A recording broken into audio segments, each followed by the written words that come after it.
Bakit kaya may fire truck dito? At saka parang may ambulance doon sa dulo. Doon. I hope walang nagko-collapse while doing coastal foraging. Kasi itong coastal foraging, guys, yung kumukuha sila ng mga clams, it is really a very strenuous activity, guys. Biro mo, palahin mo yung para makuha mo yung clams. And sabi nila 2 to 3 feet daw yung lalim ng clams na yan. And then if you have heart problem, ingat po kayo kasi this is a very strenuous activity talaga. Sa tingin ko may pinapasok diyan sa ambulansya, oh. And this is a fire truck.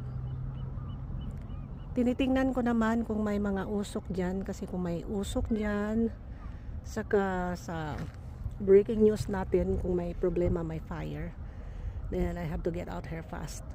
Pero parang may pinasok dun sa ambulansya, oh.